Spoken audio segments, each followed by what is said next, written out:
नमस्कार मित्रांनो, मनुष्य म्हटला की प्रत्येकाच्या जीवनामध्ये समस्या ही ठरलेली आहे. सगळ्यात पहिला प्रश्न असतो की मुलांचं शिक्षण होत नाहीये. गुरुजी, शिक्षण कधी होणार?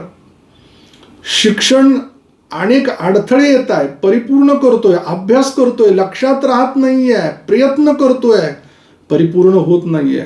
कशामुळे होतंय? काही अडचण आहे का? गुरुजी, मुलांचं शिक्षण खूप चांगलं झालंय, त्याला नोकरी लागत नाहीये. त्याच्यापेक्षा कमी शिकलेला, त्याच्यापेक्षा कमी ज्ञान असलेला मुलगा मोठ्या पदावरती आरूढ झालाय, त्याला नोकरी लागली आहे, परंतु याला अजून कुठल्याही प्रकारची नोकरी लागलेली नाही. गव्हर्नमेंट म्हणजे सरकारी नोकरी आहे की प्रायव्हेट जॉब आहे, कुठे याने काम करावं? गुरुजी, मुलाला खूप चांगली नोकरी लागली आहे, मुलीला खूप चांगली नोकरी लागली आहे, विवाहाचं वय होऊन गेलंय, लग्न होत नाहीये. नेमकी अडचण काय? पत्रिकेत मंगळ दोष आहे, पत्रिकेला कोणी दोष लावलेला आहे? नेमकं या प्रश्नांची उत्तर आम्हाला कुठे मिळू शकतील? गुरुजी, विवाह झालाय परंतु संतती होत नाहीये. 2 वर्ष झाले, 5 वर्ष झाले, 7 वर्ष झाले, अनेक डॉक्टरी इलाज केले, अनेक आध्यात्मिक इलाज केले, आम्ही संतान प्राप्त होत नाहीये. आमच्या नशिबात संतती प्राप्तीचा योग आहे का गुरुजी? गुरुजी, संतती झाली आहे, नोकरी आहे, विवाह झालाय, परंतु राहायला वास्तू नाहीये. माझ्या जीवनामध्ये सुखाचे क्षण आहे का? वास्तुयोग मला माझ्या जीवनात निर्माण करता येईल का? मला जागा घ्यायची आहे, मला शेती घ्यायची आहे, मला वाहन घ्यायचं आहे. मी जुनं वाहन घ्यावं की नवीन वाहन घ्यावं? मी जुनी वास्तू घ्यावी की नवीन वास्तू घ्यावी? अनेक प्रश्न गुरुजी, उत्तर मिळत नाहीये.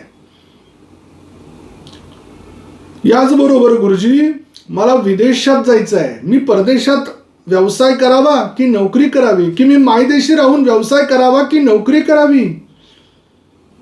प्रश्नांची उत्तरं मिळत नाही.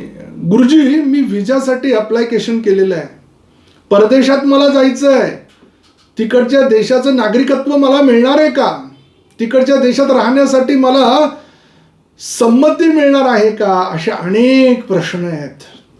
गुरुजी, मला अध्यात्मामध्ये नाव करायचंय, गुरुजी मला अनेक प्रकारच्या गोष्टी प्राप्त करून घ्यायच्या आहे. या सगळ्या प्रश्नांची उत्तरं आमच्या स्क्रीनवरती दिलेल्या नंबरवरती आमचे ज्योतिष एक्सपर्ट तुम्हाला योग्य पद्धतीनं देतील आणि तुम्ही तुमच्या जीवनामध्ये आनंद प्राप्त करून घ्याल. आज आपण 2026 या वर्षातील मार्च महिन्यामध्ये होणारं ग्रहांचं राशी परिवर्तन आणि या राशी परिवर्तनाचा मिथुन राशीच्या जातकांवरती होणारा परिणाम या विषयाची माहिती पाहणार आहोत. तत्पूर्वी एक महत्त्वाची सूचना, आपण जर आमच्या चॅनलला सबस्क्राईब केलं नसेल तर सबस्क्राईब करा, बेल आयकॉनचं बटन दाबा, व्हिडिओला लाईक करा, शेअर करा आणि कमेंट्स करायला विसरू नका. या मार्च महिन्यामध्ये 3 वेळेला राशी परिवर्तन होत आहे. सगळ्यात पहिलं 1 मार्च या दिवशी शुक्र ग्रह मीन राशीमध्ये येतोय. 14 मार्च या दिवशी सूर्यग्रह मीन राशीमध्ये राशी परिवर्तन करून येतोय. 25 मार्च या दिवशी शुक्र ग्रह मेष राशीमध्ये राशी परिवर्तन करून येतोय. या राशी परिवर्तनाचा मिथुन राशीच्या जातकांवरती काय परिणाम होणार आहे ते आपण पाहणार आहोत या व्हिडिओमध्ये. याचबरोबर आपल्या जीवनामध्ये काही समस्या आहेत, अडचणी आहेत, ह्याचं निराकरण होत नाही आहे. गुरुजी, मुलांच्या शिक्षणामध्ये त्यांना अडचणी येत आहे. गुरुजी, मुलांचं शिक्षण झालंय, त्यांना नोकरी लागत नाही आहे. गुरुजी, मुलांना चांगली नोकरी आहे, त्यांचा विवाह होत नाही आहे. गुरुजी, मुलांचा विवाह झालाय, त्यांना संतती प्राप्त होत नाही आहे. संतती आहे तर राहायला वास्तू नाही आहे. वाहन योग कधी आहे? परदेशात राहावं, मायदेशी राहावं? या सगळ्या प्रश्नांची उत्तरं आमच्या स्क्रीनवरती दिलेल्या नंबरवर आपण फोन केला, संपर्क केला तर आमची जी एक्सपर्ट ज्योतिषांची टीम आहे, यातील अत्यंत अभ्यासू ज्योतिषी तुम्हाला तुमच्या प्रश्नावरती योग्य असं मार्गदर्शन करतील, ज्यानं तुमच्या जीवनातील अडचणी कमी होण्यासाठी नक्की तुम्हाला मदत होईल. प्रथम स्थान ज्याला आपण लग्न भाव, तणुभाव असं म्हणतो, या स्थानाचा स्वामी बुध ग्रह, लग्नी गुरु ग्रह आहे आणि या स्थानाचा स्वामी बुध ग्रह भाग्यात केलेला आहे. त्यामुळे मिथुन राशीच्या जातकांना गुरु कृपा ही केवलम शिष्यस्य परम मंगलम. गुरुच्या कृपेमुळे तुमचा उद्धार झाल्याशिवाय राहणार नाही. ज्ञानदेव म्हणे तरलो तरलो आता उद्धरलो गुरु कृपे. गुरुची कृपा या महिन्यामध्ये अनुभवायला मिळणार आहे. इष्टदेवतेची कृपा तुम्हाला अनुभवायला मिळणार आहे. तीर्थाटन होणार आहे. तीर्थक्षेत्राला भेट देण्याचा योग येणार आहे. मनाला शांतता, संयम, समाधान प्राप्त होणार आहे. जीवनामध्ये हा महिना तुम्हाला ह्या पूर्ण वर्षाची अक्षरशः शक्ती, एनर्जी देऊन जाणार आहे. विचारांचं जे तुमच्या कालचक्र आहे हे एवढं वाढलेलं असणार आहे. मनाची स्थिरता एवढी छान झालेली असणार आहे, जे प्रगतीच्या दृष्टीने मोठी वाटचाल करणारं ठरणार आहे. द्वितीय स्थानाला धनस्थान, कुटुंब, वाणीस्थान म्हटलं गेलेलं आहे. या स्थानामध्ये कर्क राशी आहेत. परिवाराला एकत्र ठेवण्याच्या दृष्टीनं महिना उत्तम आहे. परिवारातील वादविवाद तुमच्या हातनं मिटण्याचा योग आहे. परिवारामध्ये सुद्धा शांततापूर्ण असं वातावरण तयार होत आहे. तृतीय स्थानाला पराक्रमाचं, शौर्याचं, तेजाचं स्थान म्हटलंय. या स्थानाचा स्वामी सूर्य ग्रह हा 14 मार्चला राशी परिवर्तन करून मीन राशीमध्ये जातोय. तोपर्यंत तो कुंभ राशीमध्ये वास्तव्य करतोय. आता तृतीय स्थानाचा ग्रह सूर्य ग्रह भाग्यस्थानामध्ये आल्या कारणानं व्यापार उद्योगाच्या व्यवसायाच्या दृष्टीनं जागा बदलण्याचा योग, परदेश गमन होण्याचा योग, परराज्यात जाण्याचा योग, परजिल्ह्यात तालुक्यात जाण्याचा योग, तिथे व्यवसायाला नवस्वरूप देण्याचा योग. जर तुम्ही मिथुन राशीचे जातक विचार करत असाल तर तो योग्य आणि उत्तम आहे. आपल्यापेक्षा लहान जे भावंड आहेत, बहीण भाऊ, यांना तुमच्या मदतीची, मार्गदर्शनाची गरज या महिन्यात पडेल. 14 मार्चच्या नंतर तुम्ही जे कार्य सुरू केलेलं आहे त्या कार्याला चांगली गती प्राप्त होईल. ते काम अस्तित्वात येईल आणि प्रत्यक्ष त्या कामाला सुरुवात झाल्याशिवाय राहणार नाहीये. चतुर्थ स्थानाला सुखस्थान म्हटलं गेलेलं आहे. या स्थानाचा स्वामी बुध ग्रह हा भाग्यस्थानामध्ये विराजमान झालेला आहे. मग चतुर्थेश भाग्यामध्ये जाणं म्हणजेच तुमच्या आईची प्रकृती अगदी ठणठणीत तर आहेच, परंतु या महिन्यामध्ये तुम्हाला भगवंताच्या अस्तित्वाची जाणीव झाल्याशिवाय राहणार नाहीये. कारणही तसंच आहे. लग्नेश तुमचा भाग्यामध्ये आहे, त्याचबरोबर लग्नेशच चतुर्थेश आहे, तोही भाग्यात आहे.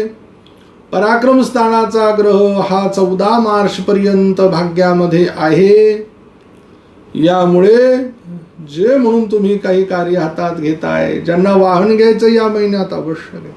वास्तू घ्यायची आहे गुरुजी, शेती जमिनीची खरेदी करायची आहे, घराचं काम आम्हाला काढायचंय, घर आम्हाला व्यवस्थित सजवायचंय, नवे नवे आणखी काही आम्हाला कार्य हातामध्ये घ्यायचे, ते परिपूर्ण होतील की नाही? तर ते परिपूर्ण होण्याचा योग आहे.